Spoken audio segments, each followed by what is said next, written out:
If you refuse to believe drug dealing is big business, here are over 18 million reasons to change your mind. In a ballroom at the Doral Country Club, agents armed with automatic weapons stood guard over an $18 million wall of cash, built with bricks of 10s and 20s. Part of more than $22 million right here in Miami, the biggest single cash seizure in U.S. Customs history. Over a year, federal, state, and local agents say they diverted the cash from a massive money laundering operation intended to turn drug profits from Colombia, Miami, and New York into spendable cash.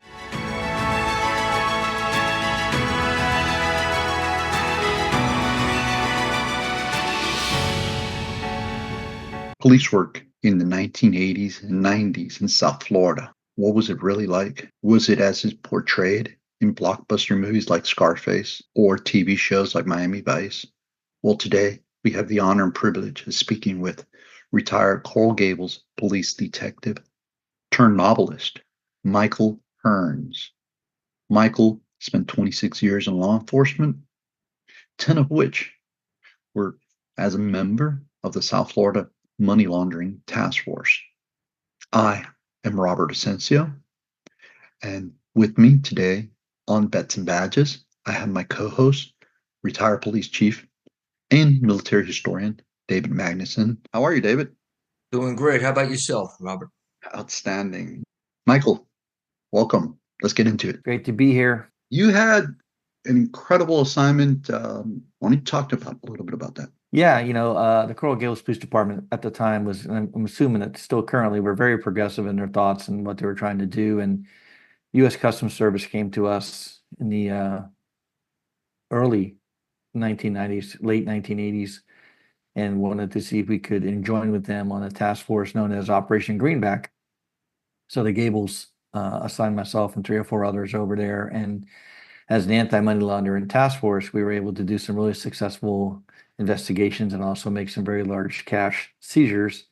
And it just kind of progressed from there, and it became kind of like its own tornado of success, I guess, for a long time. Tell us about some of the cases you worked on. A lot of the things we did, you never really read about in the newspaper or saw. It was part of how we kept the operation going. If we started to, applaud and stand up and cheer and have a Miller time about it, it wasn't going to be really successful. One of the things that really sticks out was in 1990, my team and I, as well as the U.S. Customs Service, seized over $24 million of U.S. cash. At the time, it was the largest cash seizure in law enforcement history. And then, ironically, although we had multiple seizures after that, one that sticks out was we hit a house one time up in Northwest Dade in the Carroll City area, and we seized $6.8 million. And Nicholas Brady, the U.S. Treasurer at the time, happened to be in Miami. So they brought him out to the scene, and he was standing there looking at all the cash we had just seized. And I was standing next to him, and I remember telling him, your signature is on some of these bills. So it was kind of ironic to have him stand next to us while we had seized all that money. I think Michael was the Miami Vice guy, and I might have been something from NYPD Blue guy, just getting out there right on, doing the same work, but not so much covertly. I mean, we've done street level narcotics and things like that. We did the drug units and stuff. His stuff was heavy stuff. Ours was setting up, and basically I was setting up my career in the north end of town. I would come south of the river to help out the other areas that needed help in their investigations, like when they were hitting and stealing from the ports, when the freighters came in from Haiti, and you had the Haitian gangs and stuff. And so we did a lot of working with that. But I'll tell you, it was all a collaborative effort. What we did was very important to them, and what they did was incredibly important to us. And even though you would say, well, I don't see how these intermingle, they certainly did. There was always some connectivity. And it's like putting a puzzle together. I mean, they knew where Michael and his group knew where to put those puzzle pieces, and we knew where to catch a lot of these people that were maybe transporting it or getting the weapons or stirring up, heck in a handbasket up in the north end of town. And yeah, well, let's frame it up for the audience, right? So what years are we talking about here, guys? Well, for me, actually, I came in at the back end of the TV show Miami Vice. I came in 1989, but I'll take the compliment from David, but I also need to also let your audience know that one of the things David's not telling you or hasn't mentioned to you is that there are many times that David and his team went out with a specific targeted area, specifically targeted crime, a specific targeted crime individual, and all of a sudden, all kinds of commotion and chaos broke around them that they weren't expecting. And his team and his leadership had to really be very reactive. Sometimes in these long drawn out money laundering, cocaine trafficking cases, it's kind of proactive. You're kind of guiding the case along. But in David's case, there was a lot of times that he had to act quickly. And so I have a lot of respect and admiration for him and his team and the stuff that they did, because we ran in similar circles. It's almost like a Venn diagram, and when you start to look at the overlap between what David was doing in his time and what we were doing in our time, there's a tremendous amount of overlap, a tremendous amount of personnel that rotated from my group into his group and vice versa. So, I think he's kind of downplaying the importance of what he did. They did some really good stuff out there, and his team and his guys, to me, and from my remembrances, are quite legendary.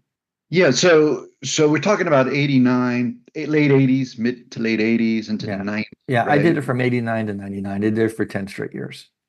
So let's talk about Miami, right? South Florida. Oh, yeah. And New York and Los Angeles and other cities as well. I mean, we did a lot of cases and deals outside of South Florida too. We did the Tri-County area, Palm Beach, Fort Broward, Miami-Dade, primarily Miami-Dade. I did some stuff in Monroe as well, but we also worked in New York City. We worked in Los Angeles. We did a lot of stuff. It was an interesting time. It was a different time. Mm-hmm. But in following up on what you were going to say, being in the epicenter of it all is Miami-Dade County. And a lot of people forget that Miami-Dade County, by geography and by population, is bigger than the state of Rhode Island. You know what always freaked me out about Coral Gables? Was the street names, right? It's a city that doesn't have street numbers. It's pretty much designated by names. So you get involved in a police chase coming from other parts of the county, which the streets were numbered, and you get into the Coral Gables area, and I was hoping that we'd have a Coral Gables with us, because we didn't know where the hell we were at. We knew we were one block or a couple blocks off a main road, like Lejeune Road or Douglas, which you mentioned earlier. The signs are on the ground. Yeah, that's another thing. Yeah, all it takes is one parked car or high grass and you won't see the sign. I can remember in the early days before we had interoperability type radios, and we would have City Miami primarily come over our inner city radio, and you'd hear a guy, I'm chasing the bus. I just passed a fountain. I don't know where I am. And it was always like, I just went past a large building. And you're like, we'll try to help the guy if we can find him. Yeah, David, and the city of Miami abuts Coral Gables, right? Thankfully, in the north end and in the central part, it was normal. Street signs and avenues. The occasional time that we had to go down to the Grove, we felt the pain a little bit until you were there enough. Then you say, okay, I know where I am now. But from the start, no, I say, the heck are these names? I mean, bring me back up to 15th Avenue and 68th Street. I know where I am then. When I was a rookie officer, I used to carry a hand-drawn map that had Xeroxed of the Grove in my shock plate of my vest, because the Grove was my sector when I first came out of police academy. So I was up with Miami all the time in there, and everything. I had a little map that if I ever had a foot chase or something in the middle of the night or a perimeter, I could pull it out and know where I was. I wish I would have had one of those maps, because I got lost plenty in the Coral Gables. But what I was going to say about what was interesting about those times is that I remember going out on the street on patrol, whether it was day patrol, night patrol, or midnight shift, right? And it wasn't more than a couple of days that would go by that there wasn't some type of calamity happening with police chase, shots fired. And what was amazing to me is that whether I was in the Coral Gables or whether we were in Coral Gables or in the city of Miami or in other parts of the county, when you call for what's called a 315 emergency backup, the world came to us, right? And you'd see our brothers and sisters from Coral Gables. You see our brothers and sisters from the city of Miami, Miami-Dade County, North Miami. I mean, all over the county. It was really a time that I think law enforcement was really attuned to really the street and helping officers. And I tell you, not to make it about me, but I'm getting chills thinking about it. If it hadn't been for those backups, those 15s, I don't know if I'd even be alive today. The 315s, I mean, being out on the street, it was a time. I think it was, and I think every generation says this, I suppose, but it was a great time to be a cop. There was a lot of things going on, and that's not to downplay the great work that the men and women do today, but there was just so much going on, and even shifting out of narcotics into my forte. More my forte would be robbery, and then the tourist robberies that went on when there were thousands, and it was screwing up the economy of Florida. And I'll never forget sitting in a large office. There were FDLE people there, higher rank, listening, and they had the squawk box, with it was the governor. It was Governor Childs, and it wasn't my conversation to be in on. They were talking, but we were all in the office. But I could hear clearly in his southern drawl, "Make it stop. I want you to make it stop." And I never forgot that. We made it stop. I mean, it stopped. And I know they went federal on these bad guys that were targeting tourists. But I mean, that was like in the 93, 94, 95. It all ran together, sort of. I think Miami Vice was off the air at that time. But there was just something always going on in South Florida, crime-wise. And yes, the dope was always prevalent, right?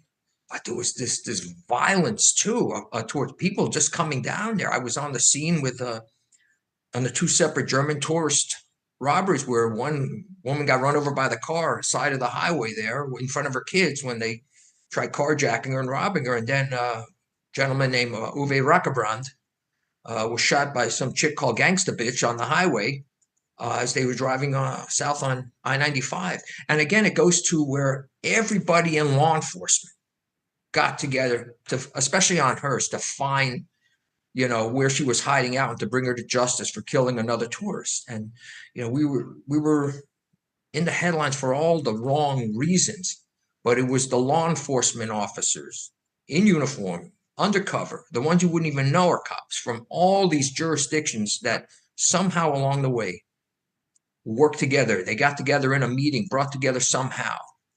And God rest his soul, the former governor, we made it stop. Coming out of the 1980s, which we look across the skyline of South Florida, Miami, right? A lot of those buildings were built with the illicit or illegal money that was circulating in the county. And then your task force comes about and starts targeting those people that were working and trafficking in ill-gotten goods and cash, right? And you were going after the money. I mean, what a better way to paralyze a criminal enterprise than hit them where the pocket is? I think one of the igniters for everything that we've just discussed in the last couple of minutes was the Time magazine article that titled "South Florida's Paradise Lost." That caused a lot of city managers, mayors, the governor, other people to realize we need to get in front of this instead of getting behind this. So a lot more creative minds came into the law enforcement circle. In my case alone, I came out of the police academy, and like I said earlier, Coconut Grove was my section. And we had a crack den area in our side of Coconut Grove, in the Gables side. And back then, it's all built up now, but back then, these residences, these duplexes were freestanding with a lot of open space around them. So anytime law enforcement tried to make an approach towards them, they would see law enforcement coming, they would run, they would hide, they would get rid of the crack cocaine, they would do whatever they could to avoid detection and arrest. And right out of the academy, I just drove in there in a marked unit and read the Miami Herald. I didn't ask for ID, I didn't check ID, I didn't chase anybody, but what I did, I kept the buyer out of the equation. And the crack cocaine is no good if you can't sell it. And eventually, from 3 to 11 p.m., nobody was making any sales, and they moved on.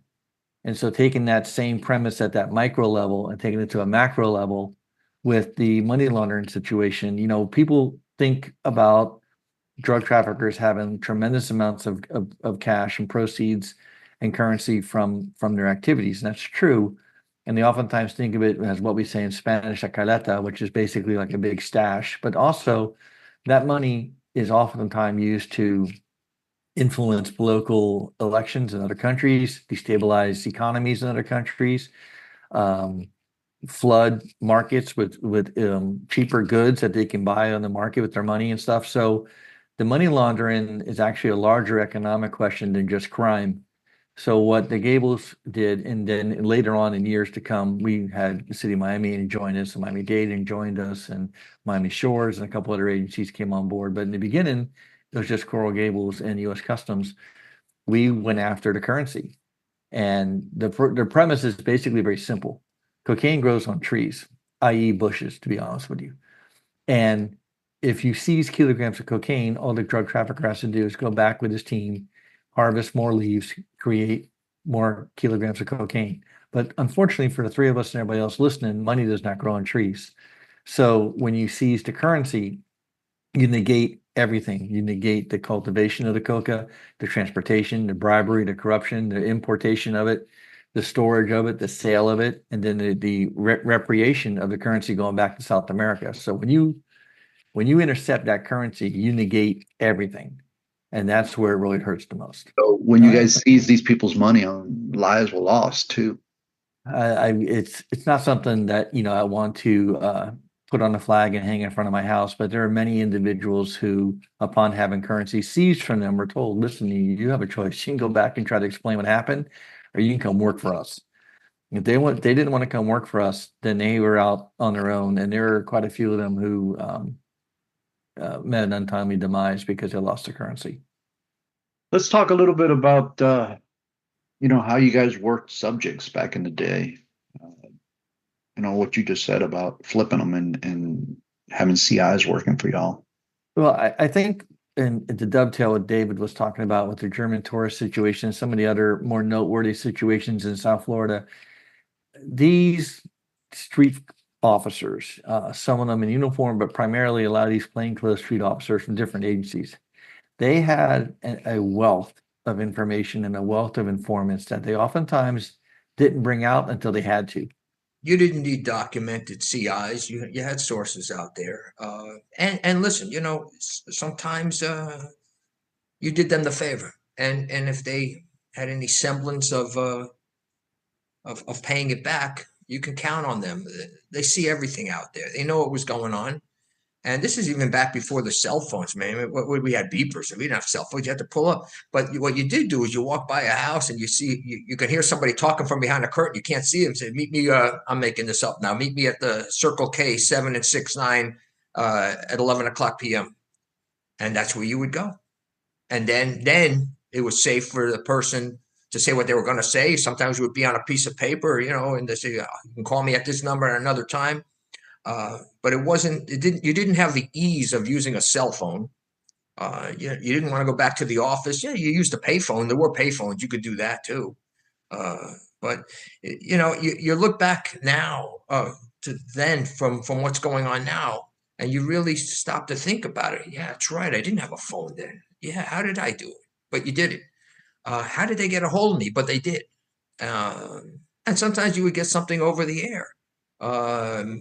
With a fictitious name, they want to meet you with information over at a certain thing, and it would come through the complaint room. There was just a variety of things that don't happen anymore because there's no need for it to happen because of the ease of cell phones.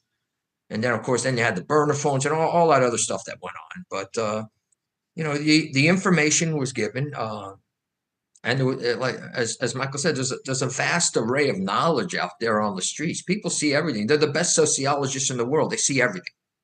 They know what's going on. And they also build a rapport on which cops they know is going to get the job done. There was a whole part of law enforcement that many of us, when we were in uniform, and then you go to investigations or detective work, you saw a different part of it, but still we did not see the entirety of the picture, right? And as Michael, you had mentioned this in a pre-conversation we had, that Miami's crime in Miami, the vibe, if you will, is glamorized, right?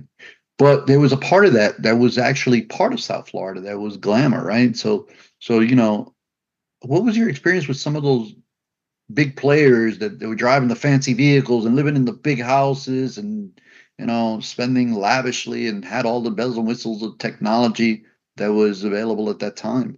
Yeah, it just made life easier, to believe it or not, because it made them stand out more. The ostentation aspect of what they were doing, how they were living their life, just made things a lot easier to find out who's who and what's what.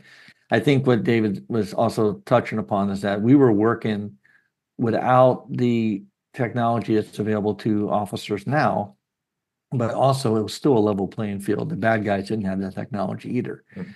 And it's incumbent upon law enforcement in today's world to stay abreast of technology and to learn how to embrace it and how to harness it and how to effectively use it to their advantage. But as David said earlier, we were doing it without all these things. Like in today's situation, or as I should say, as I was rotating out and leaving the department in retirement, we all had the CMT computers, we had the CAD system, and you could look at the screen in your car and see where everybody was. But back in our time, you had to keep your ear tuned and know when so-and-so made a last radio transmission, when so-and-so said they were checked out with somebody at a street corner. Hey, it's been 6 minutes. We haven't heard from him. We need to go by and check on him. You, in your head, were running 15, 25 people through your head, knowing where they were at all times. So your pencil was sharper. If you don't use your brain a lot, you'll get barnacles on it. Then you start to get slower. We had to be a lot sharper because we didn't have some of the easements that are coming to the officers now. That's not a disrespectful comment about anybody in law enforcement now. It just means that they have at their fingertips quicker access to information and location and geography and chronology than we did. So, yeah. And as far as like the ostentationness and the heavy rollers, well, we all know about them because they all got caught. That's how we know about them. It's the men and women who were in that business who stayed under the wire and they kept it to themselves and kept quiet about it that you never heard about. Was that more the norm? I know players on both sides of that playing card, and they're now as old as I am, if not older, and some of them are living grand lives of never having to worry about the scarcity of anything, and others are in jail. I mean, if you were going to be flashy, you were going to attract attention. That's what the word flash means. It causes, people to see, that causes things to be seen. But if you stayed under the wire, which some people did do, then you were off the radar for law enforcement as long as someone didn't throw you under the bus. What year did you retire from police work? I retired in 2015. Okay, same year I did. So I guess we have the same time on because I came on in '89 and I came on in '89. It's interesting. You go back to the primary source here. We talk about the river cops, but the position that the city of Miami put themselves in by being so shorthanded in law enforcement, when things started to go to heck in a handbasket, Mariel Boatlift, the riots and everything, they had to massive hire. They, they didn't keep up with the times. And because of that, they sort of, I wouldn't say they turned a blind eye, but the scrutiny certainly wasn't there as it should have been with hiring. And, when out of desperation, you start bringing everybody on board, this is what's going to happen. It's an issue of standards. If you lower your standards, well, especially in a high liability industry like police work, buyer beware, right?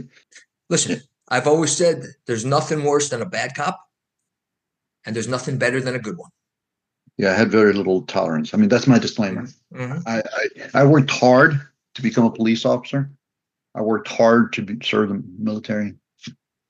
I took that oath really, really, really serious. And I wasn't an angel, but when you put on that badge and you swear to protect and serve and protect or serve by the Constitution, there's no room for freaking dirty cops. So that's just my little pointer. Anyway, so let's talk about Michael's retirement, right? You go into you start writing you write novels, and you're now have an incredible following. And I have one of your novels up on the screen here, Trust No One. Tell us how you got into writing novels and this fictitious character that merges with reality in real life South Florida. Tell us about that, man. That's pretty cool.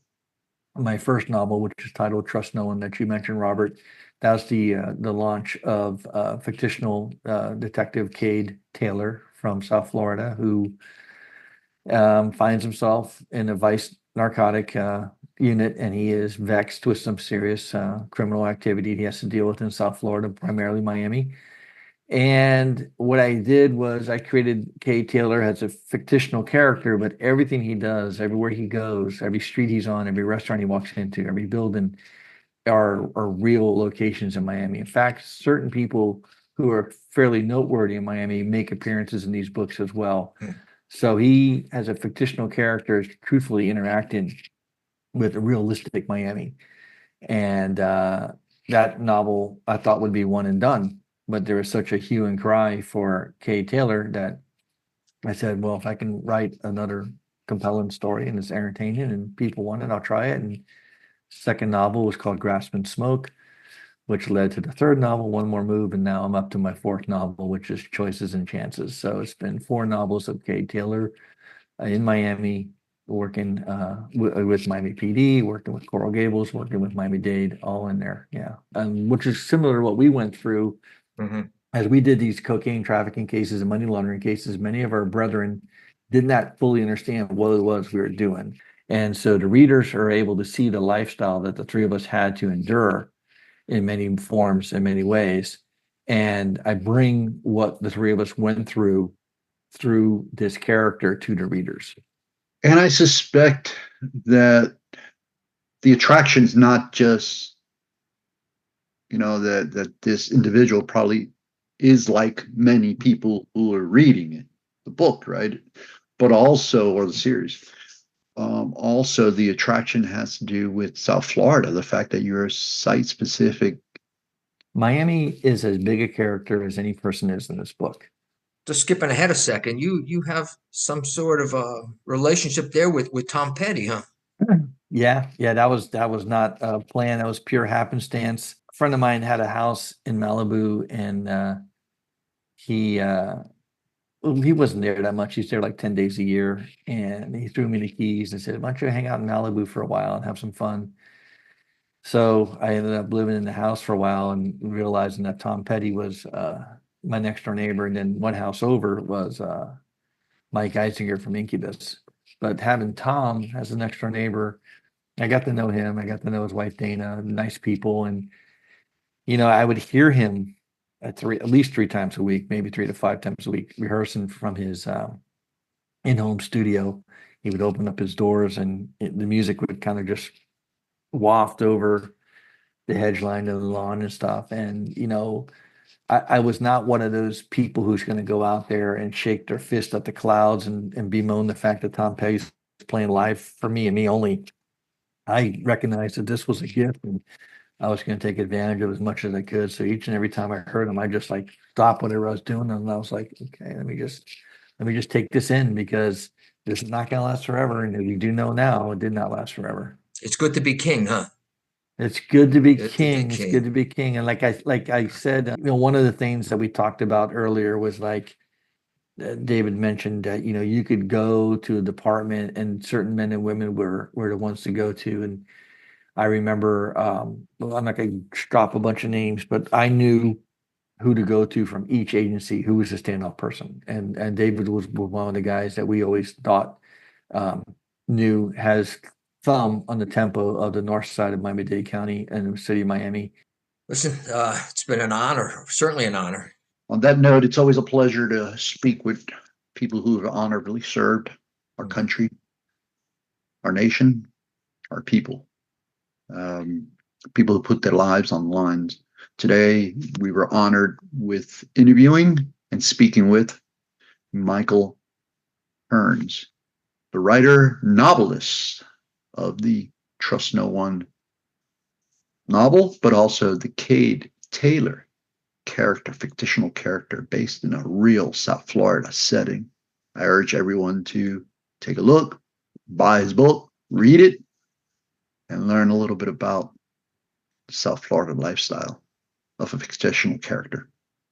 This has been another show. Thank you. Look forward to seeing you next time.